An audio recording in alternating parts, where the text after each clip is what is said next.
Adakah negara yang bisa survive dengan pajak minimal atau bahkan nol? Ada 9 negara yang tidak menerapkan pajak penghasilan dan negara TSB bisa survive. Negara-negara itu antara lain. 1.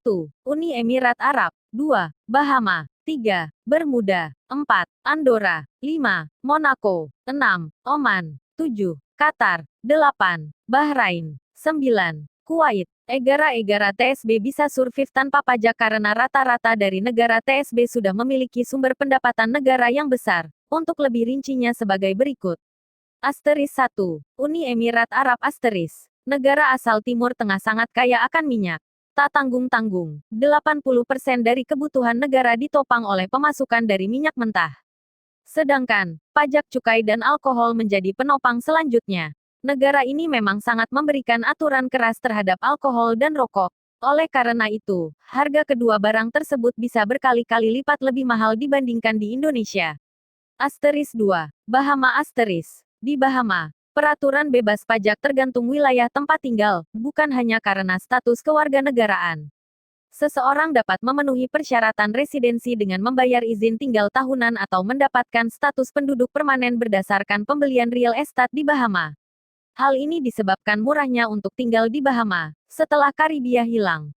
Jadi, warga yang tinggal di real estate, maka akan dibebaskan pajak. Secara keseluruhan, negara ini memiliki infrastruktur dan layanan baik. Namun ada layanan yang dianggap sedikit buruk, yaitu bidang kedokteran. Dan tempat wisata di Nassau, memiliki tingkat kejahatan yang agak tinggi. Asteris 3. Bermuda Asteris. Bermuda juga mirip dengan Bahama. Tapi untuk tinggal di negara ini, tarif hidupnya sangat mahal. Lokasinya yang relatif terpencil membuat Bermuda menjadi salah satu tempat berbiaya paling mahal di dunia barat. Wajar saja jika Bermuda jauh lebih berkembang daripada kebanyakan pulau Karibia. Pendapatan Bermuda muncul dari sektor wisata, dari pantai pasir merah muda hingga restoran kelas atas. Bermuda dianggap sebagai salah satu negara paling indah dan menyenangkan di Karibia. Inilah yang menjadi faktor warga Bermuda tak dibebankan pajak. Asteris 4. Andorra Asteris. Andorra terkenal karena tidak hanya bebas pajak tetapi juga karena menggratiskan pajak pertambahan nilai (PPN). Sesuai dengan sikapnya yang ramah pajak, Andorra tercatat memiliki salah satu industri perbankan yang paling berkembang dengan baik di dunia. Asteris 5. Monaco Asteris. Monaco dikenal sebagai negara dengan tingkat kejahatan terendah di dunia sekaligus negara yang memiliki biaya hidup paling mahal di dunia. Maka tak heran negara ini menjadi salah satu destinasi utama para biliuner. Meskipun jadi salah satu yang termahal, Monaco tidak menerapkan pajak pendapatan bagi warganya. Asteris 6. Oman Asteris. Di tahun 2013, Oman tercatat berhasil meraih pendapatan sebanyak 80 triliun dari minyak bumi. Angka tersebut menutupi lebih dari 70% anggaran mereka dalam satu tahun. Oleh karena itu, negara tersebut dapat hidup makmur tanpa melakukan pemungutan pajak. Asteris 7. Qatar Asteris. Merupakan salah satu negara terkaya dengan pendapatan per kapita paling tinggi di dunia. Semua itu berkat hasil sumber minyak bumi dan gas melimpah yang dikelola secara maksimal. Karena pendapatan negara sudah cukup tinggi, setiap warga negaranya tidak diharuskan untuk membayar pajak. Asteris 8. Bahrain Asteris. Masih dari Timur Tengah, Bahrain merupakan negara selanjutnya yang tidak melakukan pemungutan pajak. Sama seperti negara lainnya, pemasukan dari gas alam di negara tersebut membuat mereka tetap makmur. Walaupun tidak membebankan pajak kepada warganya, Bahrain tetap mewajibkan untuk membayar asuransi kesehatan. Berbeda dengan pajak, asuransi kesehatan tersebut akan memberikan rasa aman apabila mereka sakit dengan tidak harus membayar. Asteris 9. Kuwait Asteris. Kuwait adalah negara yang tidak mewajibkan pajak untuk penghasilan pribadi. Namun begitu, tetap ada kontribusi khusus yang digunakan untuk jaminan sosial. Negara mana yang fokus pada gun dan mana yang buter? Sebelumnya akan kami jelaskan apa itu konsep gun dan buter. Yang dimaksud gun dan buter di sini adalah, gun merupakan pengeluaran negara yang mengacu pada barang-barang keamanan seperti personel, baik pasukan dan staf pendukung sipil, serta peralatan militer seperti senjata, kapal, atau tank. Sedangkan buter maksudnya pengeluaran negara pada barang non-security yang meningkatkan kesejahteraan sosial, seperti sekolah, rumah sakit, taman, dan jalan. Jadi semakin besar pengeluaran negara, pemerintah untuk membangun pertahanan, senjata, semakin sedikit sumber daya yang tersisa untuk memproduksi barang konsumsi, mentega, untuk meningkatkan standar hidup masyarakat. Begitu pula sebaliknya. Selain itu, Butter mewakili barang non-security yang meningkatkan kesejahteraan sosial, seperti sekolah, rumah sakit, taman, dan jalan. Nah, mana saja sih negara yang fokus terhadap GUN? Menurut sumber global Wikipedia list by the Stockholm International Peace Research Institute SIPRI Military Expenditure Database untuk tahun 2020, negara dengan fokus GUN atau pertahanan militer antara lain Amerika Serikat, China, India, dan Rusia. Sedangkan berdasarkan data Organisasi untuk Kerjasama Ekonomi dan Pembangunan (OECD), pada tahun 2018 negara dengan fokus Butter atau belanja sosial publik yang lebih besar antara lain Perancis, Belgia, Inggris, dan Denmark. Jika perbandingan kemakmuran penduduknya antara GUN dan Butter adalah lebih makmur konsep Butter, dikarenakan konsep ini mengutamakan kemakmuran penduduknya dengan meningkatkan kesejahteraan warganya yang hal ini berbanding terbalik dengan negara yang menerapkan konsep GUN yang mengutamakan pertahanan negara dengan meningkatkan alutsista dan peralatan militer yang berdampak pada berkurangnya anggaran untuk mensejahterakan warganya. Contoh negara yang menerapkan GUN adalah Korut dan Iran sedangkan negara yang menerapkan konsep Butter adalah kebanyakan di Eropa seperti Swiss, Finlandia, Denmark dan Swedia.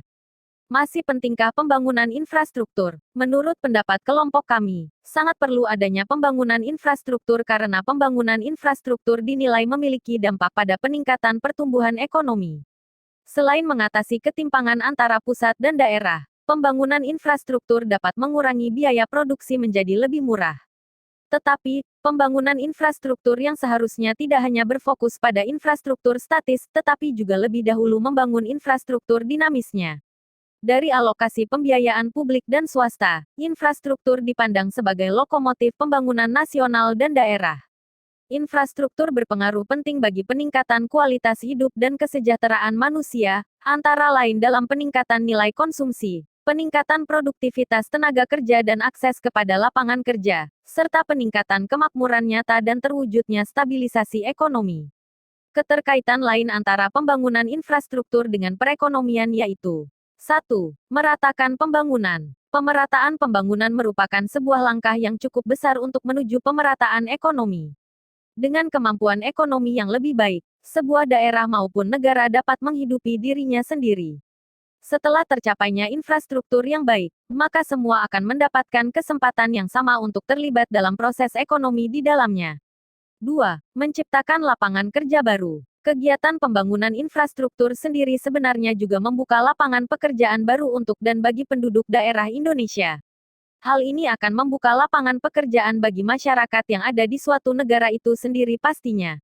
Faktor utama untuk membangun infrastruktur pastinya sangat membutuhkan akan pengelolaan dan keterlibatan dari tenaga masyarakat itu sendiri. 3. Membantu pemerataan pertumbuhan ekonomi. Dengan terbukanya kesempatan seperti ini melalui pembangunan infrastruktur, maka akan semakin banyak juga investor yang ikut serta memajukan daerah tersebut dan membuat negara tersebut semakin mencapai apa yang telah dicita-citakan selama ini. Jika dilihat dari sumber pembiayaan pembangunan proyek infrastruktur, bersumber dari pembiayaan yang konvensional dari negara melalui APBN dan non-konvensional dari hutang dan obligasi. Berkaitan dengan sumber pembiayaan tersebut, tentu akan menimbulkan resiko jika sumber yang digunakan berasal dari non-konvensional dalam hal ini hutang dan obligasi. Resiko ini akan timbul jika nantinya Indonesia tidak dapat membayar hutang dan obligasi yang sudah disepakati. Berkaitan dengan pembiayaan pembangunan secara non-konvensional, menurut Kementerian Keuangan jumlah hutang luar negeri Indonesia yang digunakan untuk pembiayaan pembangunan infrastruktur pada akhir 2018 meningkat sebesar 15,48% dari tahun sebelumnya. Pembangunan infrastruktur telah menimbulkan ekses likuiditas berlebihan akibat kebijakan Big Push oleh pemerintah di bidang infrastruktur. Semakin banyaknya hutang bisa mengakibatkan melemahnya nilai mata uang suatu negara. Pembangunan infrastruktur seharusnya juga melihat kondisi negara, jangan sampai melampaui kemampuan negara. Harus diakui, akibat tingginya ambisi pemerintah membangun infrastruktur, terkadang aspek manajemen risikonya sering diabaikan. Acap kali, berbagai proyek besar miskin studi kelayakan. Contoh paling kelihatan adalah proyek kereta cepat Jakarta-Bandung, yang terlihat agak dipaksakan. Mengapa negara Skandinavia IPM-nya tinggi? Indeks Pembangunan Manusia (IPM) mengukur capaian pembangunan manusia berbasis sejumlah komponen dasar kualitas hidup. Sebagai ukuran kualitas hidup, IPM dibangun melalui pendekatan tiga dimensi dasar. Dimensi tersebut mencakup umur panjang dan sehat, pengetahuan, dan kehidupan yang layak. Negara Skandinavia adalah negara-negara yang berada dalam satu kawasan di belahan utara benua Eropa, yang memiliki ikatan yang kuat dari berbagai aspek termasuk IPM. Di Skandinavia pajak sangat tinggi. Pendapatan negara dari pajak itulah yang menjamin setiap warga negara mendapatkan pendidikan, layanan kesehatan, dan jaminan sosial yang layak. Tak ada orang yang tak punya rumah.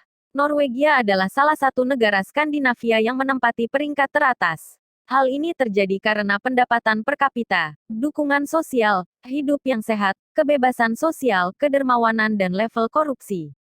Dilihat dari sisi angka, Norwegia memiliki pendapatan per kapita yang tinggi yakni $80.749 Amerika Serikat merupakan terbesar kedua di dunia setelah Luxembourg.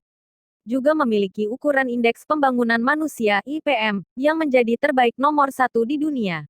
Fasilitas yang baik juga diberikan pemerintahan Norwegia untuk menjadikan masyarakatnya bahagia. Pada bidang pendidikan, negara kerajaan ini memberikan fasilitas pendidikan gratis dari tingkat dasar hingga jenjang perkuliahan, bahkan untuk siswa internasional sekalipun diberikan fasilitas oleh pemerintah. Pada bidang kesehatan, pusat kesehatan publik difasilitasi gratis oleh pemerintah untuk seluruh masyarakat. Negara kedua adalah Swedia, memiliki populasi sekitar 9,3 juta dengan ibu kota dan kota terbesar adalah Stockholm. Orang-orang Swedia dinilai sebagai orang yang paling bahagia di dunia dan memiliki tingkat pendapatan yang tinggi, $35.000 PDB per kapita, dan PDB reguler sebesar $485 miliar, harapan hidup 80,9 tahun, dan pendidikan yang bagus. Selain itu, negara ini memiliki tingkat pengangguran dan kemiskinan yang sangat rendah, memiliki akses gratis terhadap perawatan kesehatan. Selain itu Swedia menjadi salah satu pendukung kelestarian lingkungan yang paling aktif saat ini dan mendorong negara-negara lain untuk go green. Swedia juga sebagai tujuan wisata utama bagi jutaan pelancong internasional, karena negara ini kaya akan nilai sejarah. Negara ketiga adalah Denmark. Adapun alasan yang membuat Denmark menjadi tolok ukur keberhasilan negara dari sudut pandang sosial ekonomi antara lain, distribusi pendapatan yang cenderung merata, dengan kesetaraan gender equality, di pasar tenaga kerja yang relatif seimbang. Pengelolaan dana pajak yang tepat sasaran, baik untuk layanan di bidang pendidikan, perawatan anak-anak, childcare, dan orang tua, elderly care, serta pelayanan kesehatan masyarakat. Sistem perpajakan yang memberikan rasa keadilan, di mana tarif tinggi diterapkan pada pajak pendapatan dari usaha pribadi serta pajak konsumsi, sedangkan untuk kalangan pegawai menanggung beban tarif pajak yang relatif terjangkau. Sektor publik yang manusiawi, bersahabat, serta bersih dari praktik-praktik korupsi. Sedangkan keunggulan Denmark dalam pelayanan publik diantaranya, pelayanan pendidikan yang relatif tanpa biaya, bahkan biaya untuk pendidikan di institusi swasta sebagian besar ditanggung pemerintah, sehingga memberikan banyak pilihan bagi warga negara untuk menentukan jalur pendidikan. Pelayanan perawatan anak childcare, relatif terjangkau, sehingga tidak membebani kehidupan rumah tangga. Oleh karenanya tidak mengherankan bila anak usia 2-5 tahun memperoleh perawatan yang baik, selagi orang tua mereka bekerja. Pelayanan bagi orang tua, elderly citizen, melalui pemeriksaan secara berkala dan bantuan medis tidak dipungut biaya. Bantuan ini sangat bermanfaat bagi orang tua yang sudah tidak sanggup mengurus dirinya sendiri. Layanan kunjungan dokter kepada pasien tidak dikenakan biaya. Hal ini sebagai wujud pelayanan kesehatan untuk masyarakat. Jadi ada rumus sederhana yang dapat disimpulkan untuk menilai apakah negara ini menghormati perempuan atau tidak. Rumusnya, makin tinggi penghormatan negara atas perempuan, makin tinggi penghormatan negara atas perempuan, makin baik status perempuan, makin tinggi ranking Indeks Pembangunan Manusia (IPM-nya). Dengan begitu, masyarakat makin beradab. Rumus ini memang mengacu pada kualitas kehidupan hak asasi manusianya. Di negara-negara Skandinavia, yakni Norwegia, Swedia, dan Denmark IPM-nya selalu tinggi karena menghormati perempuan. Penghormatan ini berimbas pada karakter kebijakan publik yang manusiawi. Mengapa Indonesia menerapkan budget defisit? Kebijakan itu dilakukan agar anggaran dan pendapatan belanja negara (APBN) tetap ekspansif namun tetap terukur dari segi pengeluaran. Republika.co.id 2019. Kebijakan untuk melakukan defisit anggaran untuk mendukung belanja negara bersifat konsumtif dan produktif. Anggaran konsumtif salah satunya ditujukan untuk meningkatkan upaya perlindungan sosial bagi masyarakat. Sedangkan belanja produktif, secara khusus Suhasil menyebut demi mendorong peningkatan rasio elektrifikasi nasional. Diputuskannya penerapan defisit anggaran, maka pada tahun depan pemerintah akan menutup kekurangan kebutuhan belanja negara lewat pembiayaan utang. Meski demikian, Suhasil menegaskan, pembiayaan utang negara harus lebih rendah dari tahun 2019, Republika.co.id, 2019. Beberapa faktor dapat memengaruhi keadaan keuangan suatu negara, diantaranya, Kompas.com, 2019. 1. Daya beli masyarakat rendah. Rendahnya daya beli masyarakat terhadap produk maupun jasa untuk kebutuhan sehari-hari bisa memicu terjadinya defisit anggaran. Keadaan ini membuat pemerintah harus memberikan subsidi terhadap berbagai kebutuhan agar masyarakat berpenghasilan rendah dapat membeli kebutuhan tersebut. 2. Lemahnya nilai tukar mata uang. Indonesia termasuk negara yang melakukan pinjaman uang ke luar negeri. Setiap kali ada perubahan nilai mata uang asing, terutama dolar AS, maka Indonesia terkena imbasnya. Pinjaman luar negeri dihitung dengan valuta asing, sedangkan pembayaran utangnya dihitung dengan rupiah. Jika ada depresiasi mata uang rupiah, maka utang Indonesia semakin besar. 3. Pembiayaan pembangunan. Sebuah negara berkembang sering melakukan investasi besar dalam hal pembangunan dan peningkatan kesejahteraan masyarakat. Pembangunan memang dapat mempercepat tumbuhnya perekonomian. Namun jika tidak sebanding hasilnya pengeluaran tetap besar daripada pemasukan. 4. Saat inflasi. Dalam penyusunan anggaran pendapatan dan belanja daerah, APBN, pemerintah menggunakan standar harga yang sudah ditetapkan. Namun, hal tersebut bisa berubah seiring berjalannya waktu. Ketika terjadi inflasi tak terduga, maka beban biaya untuk berbagai program pemerintah juga akan meningkat. Sedangkan anggarannya sudah ditetapkan, sehingga APBN mengalami revisi dan pemerintah harus mengeluarkan kas lebih besar lagi. 5. Realisasi dari rencana. Pemotongan biaya sering dilakukan pada beberapa program karena penerimaan negara tidak sesuai target. Hal ini mengakibatkan program tidak berjalan maksimal dan setiap tahun pemerintah harus menutup kekurangan tersebut. Adapun bahaya utama dari defisit anggaran adalah inflasi, karena dapat berakibat negatif terhadap perekonomian suatu negara.